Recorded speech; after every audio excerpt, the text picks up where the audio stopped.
And my goal with all of this is always to show you things that will inspire you. And I'm hoping that whatever you see will basically be stored somewhere deeply in the recesses of your brain, and you don't know when you're going to need it, but you might do, and it might inspire you to kind of come up with something or think differently. So this is what I've got this week, a range of kind of sort of creative stuff. So first up is going to be, there's this great advert for Nike, which I will let play. It's got subtitles, so you don't need to hear it, but I think it should play. Eu nunca pedi uma boneca.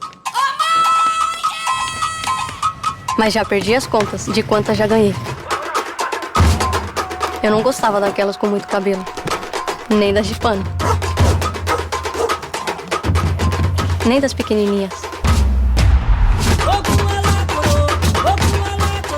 Se era pra ganhar boneca, que pelo menos fosse das grandes, bem redondas e resistentes. Ah, e carecas.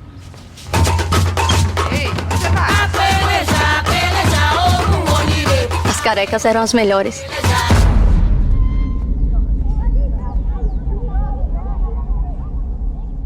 Parece loucura, mas foi assim que meu futebol começou. Nada contra as bonecas. Era só que eu preferia a bola. So I really like that ad, and this is a print ad I saw of it. And the reason being is, look, I love advertising, but I just felt that it was a really good use of storytelling to sort of just bring alive women's football, particularly in Brazil. And I think, look, it's fairly telegraphed once you've seen it once, but I did really like this kind of concept of challenging the stereotypes of like giving girls dolls and what do they really do with them. And the fact that she's able to kind of almost disguise her love for football by using the heads of the dolls, I just thought was great. The art direction is really good. The way it's shot is beautiful. And for me, this is a kind of great example of when you're doing creative work, I honestly believe that uncovering really interesting, true stories around your client's brand or what they're doing, there's so much in that. So for me, this is just another really fantastic story that she would have mentioned, that you just go, this could be a brilliant ad that's kind of empowering and inspiring. And I think that this is certainly, I lose faith with a lot of marketing that I see nowadays, because it's kind of, there's no idea. It's kind of, I'm just going to batter you into submission or try and trick you with a clickbait headline. Where I think that what we need to be is actually looking at stories of how our product or our client's product is impacting the lives of the people around us and enabling them to change how they see themselves and who they want to become. And that for me is what is at the heart of this. So I thought that was really, really good. So I wanted to share that. Next up was this Cherry on Typeface by Ivan Rosenberg. It's another kind of expressive mixed typeface where you've got a highly italicized, almost calligraphic, if that's a word, script versus a really kind of elegant and rather delicate kind of Art Nouveau type letters and capital letters accompanying it. It's one of these ones that, there's a lot of these going around, and I think that the more I look at them, you can tell that as a trend, there are people copying it who don't understand about typography, and they don't understand how to construct letter forms and get that visual balance right. But this stood out as a beautiful typeface that, again, I love the kind of visual juxtaposition of having these italicized capitals. And it just stood out for me as a sort of, this is quite stunning. It would work for logo types. It would work for editorial. And yeah, for me, like I said, I'm never going to recommend excessively expensive ones, but this is certainly one that I think I'll send the links in the group. But yeah, this is one that stood out to me as kind of like just really interesting. And I think when I look at typography, particularly with a view to creating identities and logos, we touched on it earlier with Maniba, but for me, that when I'm choosing a typeface, I'm trying to communicate a type of personality. So when I look at typography, I'm looking at the hierarchical information. So I can, as a viewer, I can educate the viewer how to decode what's important with contrast and size and weight. But then aside from that, I want the type to sound a certain way. And by what I mean by sound is when you're reading it, you hear a voice in your head. And I want that voice to be the voice of the brand. So I pick typography with characteristics which echo the values and the personality of the brand. And when I look at things like this, I'm also looking to balance that with the industry they're in, and how you can actually take advantage of something as sort of delicate and as complex as this because what it will do is if I'm doing, say, posters for the theatre, this is going to do all the hard work for me, and it is legible still, which is another thing. If it becomes illegible and too graphic, then you're kind of losing the point. So I thought that was nice. This is an idea for Greenpeace, all about plastic. I think it's a German one, or Netherlands. It's genius. It's so clever. I love retro packaging, but the fact that it's such a simple idea, that obviously that the plastic is still around, it hasn't worn away and melted, because it's old fashioned, and it's the way they're kind of doing it, like as if it's a new range that's just come back, I thought was beautiful. With this, I'm kind of looking at really nice, simple art direction, including the sand and the shells on the setup. The typography, the designs is wonderful. I just like seeing that kind of throwback to those sort of old-fashioned styles. And then if you look at the typography they've used to actually illustrate the copy, that's matching that design. So we're doing a kind of throwback to the 60s kind of advertising, and everything from the colors to the type all sits beautifully. And I think for me, it's one of those ones that as a consumer, I get it straight away, and it really reinforces kind of what Greenpeace is about and what they're trying to prove, without becoming preachy or lectury, which is often the thing. Sometimes I find that if you're trying to sort of guilt me or bully me into agreeing with you, I go the other way. I don't like it at all. So this I thought was a really nice way of combining design, an idea, and a message that is, very, very much on brand. This was an identity for Manovo by Pentagram. With this, I think what I liked about this, I liked the bold colors, and it was quite interesting. It's a kind of interesting company, as in it's all to do with culture building and sort of helping with charities. But the reason why I chose it was I like the way that the branding bleeds itself across all of it, from the tote bag to the packaging to the statistics. I think that it's one of those, it's a very simple, quite modern identity. The colors are beautiful, and it's being really shown off to show how diverse it is in the way it can be applied, which not only actually makes like the statistics quite interesting because they're a bit more modern, but it shows the diversity and the thoughtfulness of the design, that it's that flexible, especially when you think about the actual typeface used for the logotype. It's, I can't remember what it's called, but there's some real subtleties in sort of the corners of the N's and the V, and I think that really brought it to life. So I wanted to share this just because I thought this is a really sort of stylish contemporary design that is, it's slightly retro in its color scheme, but I really liked it, and I've seen this kind of look done badly many times, so this was good. This is artwork by Yuki Matsuda, which is bonkers and blew my mind just because it's so strange. He does lots of stuff.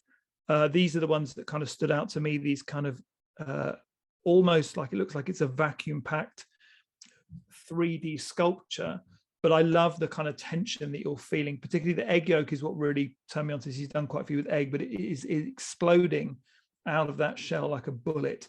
And I thought that's wonderful, that kind of tension that's found in the plastic. And then when you mix it with the gold and the black with the comic book, boom, it's all coming together as a kind of really nice modern piece of art that really stands out. And then I wanted to include the cards because, again, I just thought they were kind of visually beautiful. All the colors work really well together. And it's this interesting point of it's a frame, so it's a print or a picture, which is also art, and it's got a 3D characteristic about it. So I'm desperate to kind of touch it to see how rigid or how soft it is. But when I see this, I'm kind of like, it's just a visual that just stays with me, and I find kind of really interesting because it is doing this thing of how can we take what's existing and flat and not only kind of make it 3D, but really bring it to life. So it's quite intense. This was a really nice photographic series by Nikita Tereshkin called Nothing Personal. And it was a series of really beautiful graphic shots taken, I think, over 5 years at a series of military expos. And kind of, you've got this strange juxtaposition between the realities of war and then these kind of almost like gadget road shows where they're sort of demonstrating, I guess, military tech to people who are kind of shopping for that. And it's kind of, very, very bizarre, kind of Tony Stark-ish. But I just felt that the concept is interesting and strange, but the photography is beautiful. The framing, the kind of humor, and the colors and the exposure and the grading, I just thought was wonderful. So when I saw this, I was like, this is really interesting because it's got so many layers, because it is mocking this subject. and it makes it look ridiculous. Yeah, it is quite a terrifying concept. You're just buying weapons to kill people. So I thought all of that coming together was bizarre, and particularly that guy on the left, I thought that was missiles flying towards him, but it's actually planes. But still, I thought this was really well done, and these photos are great. And what I find is when you find someone like this, it's really worth following them to see if this is a one-hit wonder or they've got other stuff as well, because quite often they've probably got brilliant work, and then you go, right, I've got a photographer that I know that is pushing the boundaries of photography, has got a kind of conceptual element to it. And if I know these talented people, then if I get the opportunity to use them in my work, they're going to enhance the work like they've done here. So this is kind of like one to watch, if you know what I mean. This was packaging for Vinebox, which is a delivery service of wine tasting. What I liked about it was just, I really like the kind of bottles that are kind of almost like medical flasks, almost this kind of thing. And then you look at the rosé Vinebox, it looks like a cigarette box. But for me, this was all about just producing kind of exquisite branding, a different concept, and really nice photography. So I do like the way the photography and the pack shots are done. The product is obviously the hero, but again, for me, the packaging and the labels and the actual design of the bottle, which makes it almost feel like perfume samples now I look at it, but I really like that. So this is a kind of subscription wine box. It's sent to you, you get to taste lots of different wines, and then you can, you have like a tasting party, and then you can order the ones you like on a bigger level.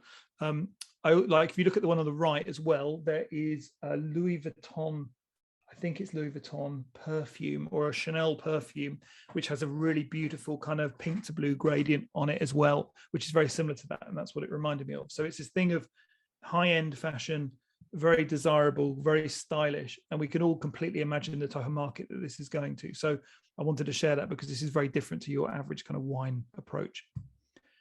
This is called the Flacco, which is by Starbright. And it's a kind of hygienic, just what's it like, like a hand gel disposer.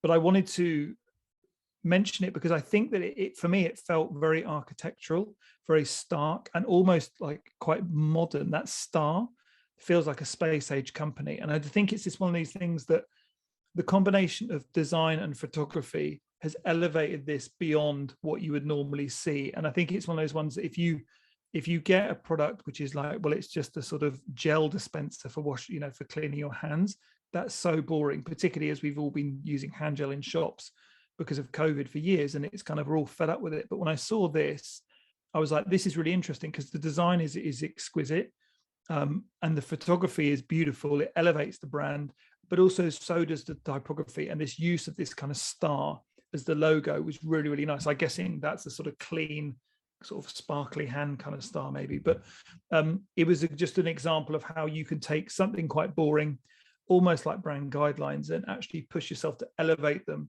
into something quite beautiful and stark. And like I said, it just was, the exquisite attention to detail was very impressive when I saw this. And finally, this is for Venezia Football Club, and this is their shirts that they have released for the club that you can buy, their kind of home, away, and first, second, third shirts. And I thought this was just fantastic, as far as it doesn't feel like a football club. It feels like, very much House of Gucci, kind of high-end fashion brand. And I really like the way they've approached it. Their whole website is radically different to your average football fan. And that's why it stood out, because they've shot these with these beautiful people. And, even like the guy, he's on this sort of yacht in Italy, and then the other guy's on the mosaic floor. And it just feels like it could be a high-end kind of Gucci photo shoot, but it's for a football club and it's for their football shirts, and it's blending this kind of football and fashion, and kind of, I would actually wear this out, and I would wear it to support my team. And I really like the blending of those worlds. And I'm also a huge fan of when brands do this, where they look at how can we shake up what we would normally do. And as you know, a lot of, say, like Nike photo shoots and Adidas, it's all very clean, very masculine, very sort of toned down. Where this, I thought, was just rather elegant and stylish. And the shirt designs themselves feel very expensive and high end. So I thought this again was kind of an interesting approach by a football club, but clearly one that takes itself very seriously and wants to appear fashionable. So I thought that was quite cool. And that was it. So I will stop sharing and answer your question.